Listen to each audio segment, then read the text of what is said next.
This is I Go Travel with Don Barnett. We are in Southern California. Metal monsters all over the place. And a bike ride through history.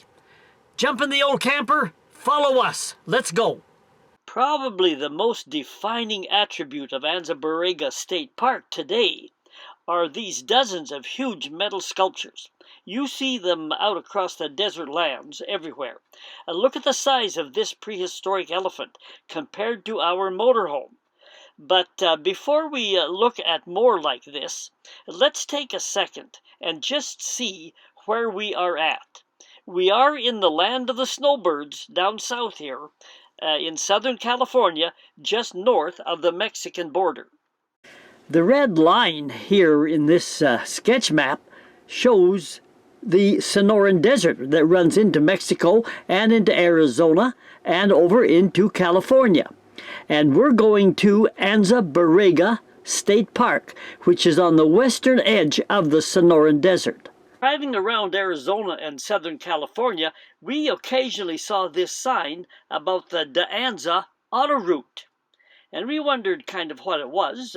Then we found this state park along the road and decided to pull in and just find out the story behind the name. Every spring, people come from Los Angeles and Phoenix and San Diego to see the blooming of desert flowers. Since the 1950s, Hollywood movie stars have escaped out to this park to get away from the crowds and the glamour and the bright lights, and numerous movies and commercials have been filmed out here in the park over the years.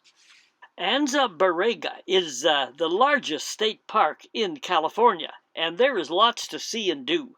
There are orchards and golf courses, campgrounds, and there's an agricultural area where lemons and oranges are grown. However, in recent years, drying up water sources has had its effect, and some of the palm trees and orchard areas have been cut back. The main community in the park is Borrego Springs, where you can find a few motels and classy places to eat. Of course, we headed for our favorite kind of place, the boondocking area. And you can see across the width of the valley. And young coyote pups yipped and howled at night, and we camped several days in this area. The Spanish word Borrego in the name Anza-Borrego Park means mountain bighorn sheep, and there is a herd or two in the park, but your chances of seeing them is small, as they stay up in the high elevations of the backcountry. The other name in Anza-Borrego Park, Anza, refers to the name of the famous Spanish leader, colonizer, and military general who traveled through this very park area when he established the key Spanish colony on the Pacific coast, and he called that colony San Francisco. Anza-Borrego State Park bears the Anza's name because the 250 colonists and 1,000 head of cattle made their way through this very area. De Anza made friends and formed alliances with the indigenous people as he trekked toward San Francisco. It was no wagon train. Instead, all supplies were carried on mules that, of course, required loading and unloading each day. But that was probably easier than pulling heavy wagons across rough desert terrain and mountains. The Spanish were concerned about British and Russian ships frequenting this Pacific area coast and wanted an overland route to claim the Pacific coast. Sailing northward along the coast from Panama and South America was difficult to do because of air currents and winds in their face that moved from north to south. De Anza's establishment of an overland route and the colony of San Francisco was a major stepping stone in Spain's early claim to North America. Here's a highlight of the park, some of these metal sculptures around Borrego Springs. Hey, Mr. Cameraman back there, I saw your relatives. Take a look at them. Here's some of them. All kinds, camels and turtles, tall, big ones, and small ones. Look at the size of this one compared to my wife on her bike. Looks like another relative of my cameraman back up there.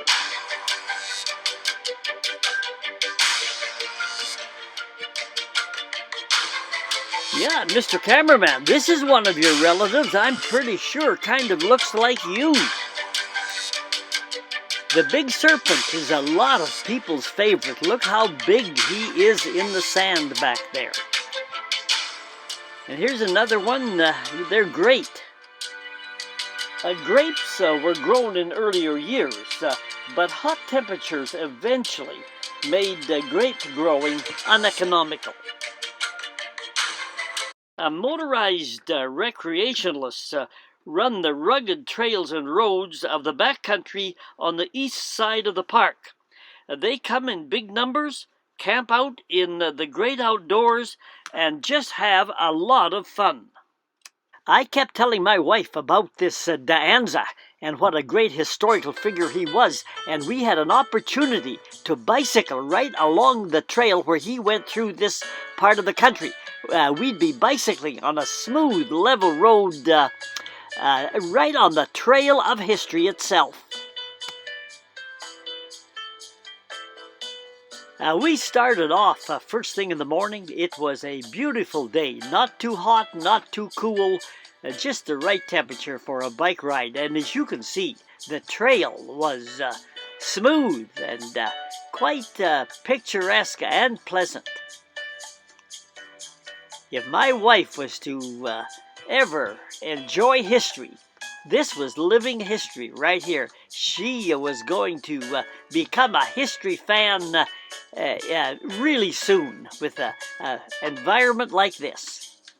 I believed my wife was really catching on to this history stuff, so I pointed out to her a little more about this guy, Anza.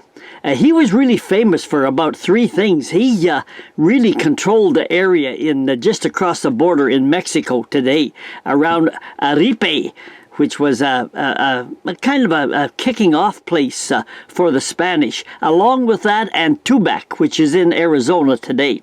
But Anza was famous for going to San Francisco and developing and forming that colony there. He also, as a reward for his work in forming the San Francisco colony, he was rewarded by the King of Spain as becoming the governor of New Mexico. And the capital of New Mexico was Santa Fe in those days. And over there in Santa Fe, Anza continued his historical efforts. He was responsible for establishing a route between Aripe in Sonora, in the state of Sonora, which is now Mexico. He established a route between Aripe and Santa Fe, a very important route. I believe my wife was really catching on to this history stuff, and as you know, the more you know, the more you can appreciate things. So this guy, Anza, he was over in Santa Fe as the governor, and he had formed the colony to San Francisco, like I said on the other map, and the one between Santa Fe and Nogales and Aripe down in Sonora in Mexico. Now, while he was in Santa Fe, I told my wife that he did another famous contributing thing to the Spanish Empire. The Spanish were continually battling the indigenous people, and the main indigenous groups that they fought with were the Apache and the Comanche up in the Colorado area and east of Colorado, and further east, the Kiowa. The Comanche and the Kiowa and the Apache, but particularly the Comanche and Kiowa, continually went south and raided the ranches that the Mexican settlers had settled all in this lower area on this map.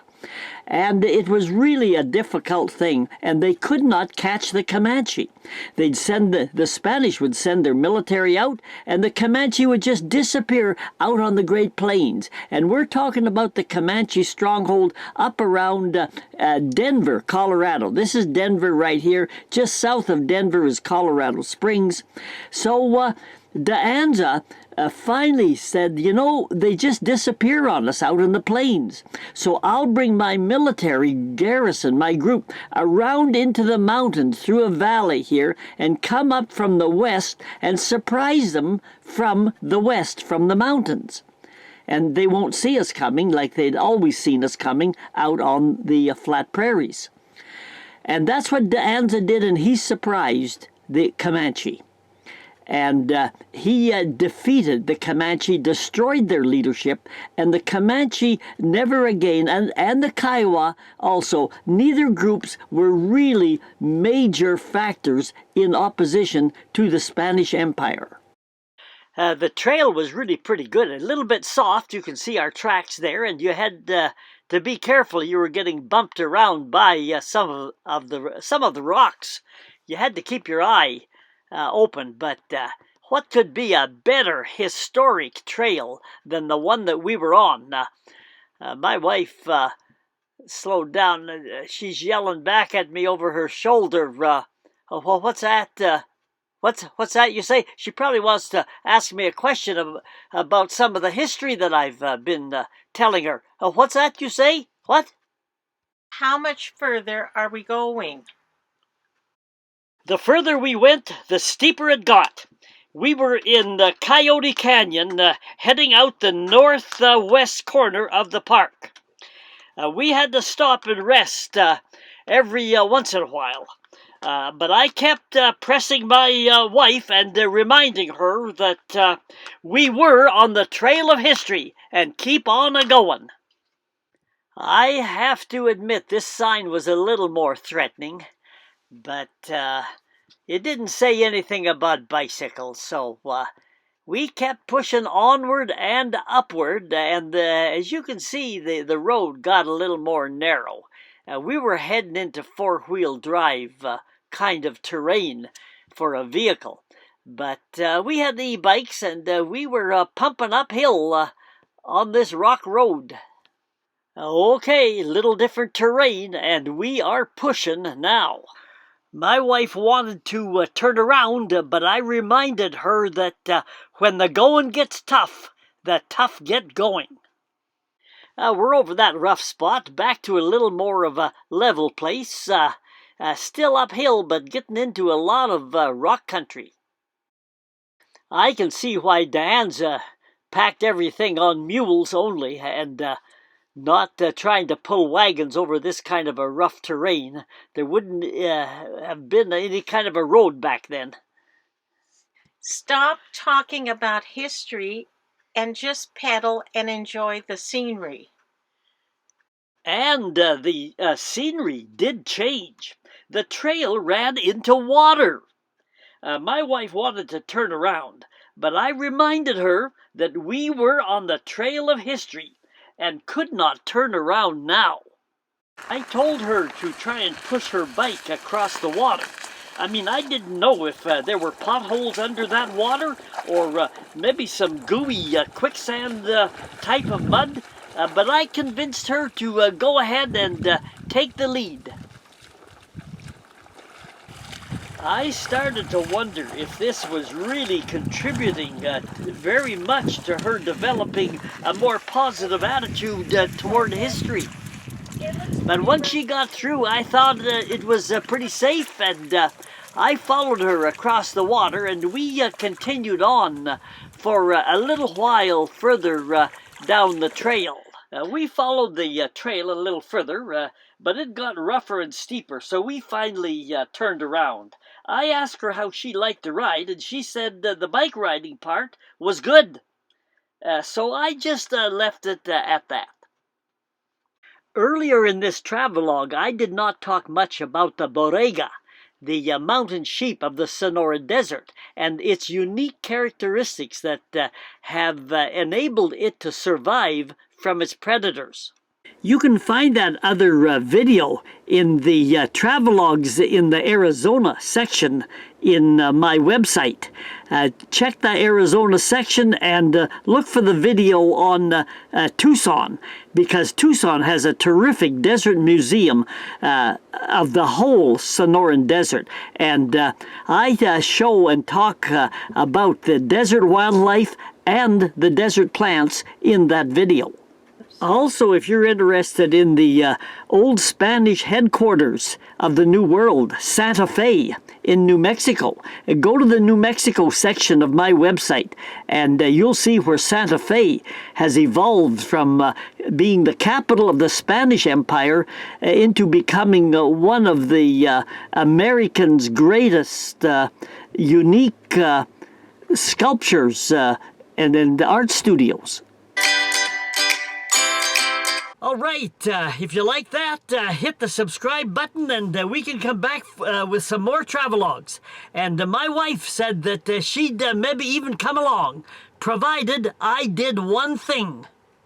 And that was never to mention the word history to her again.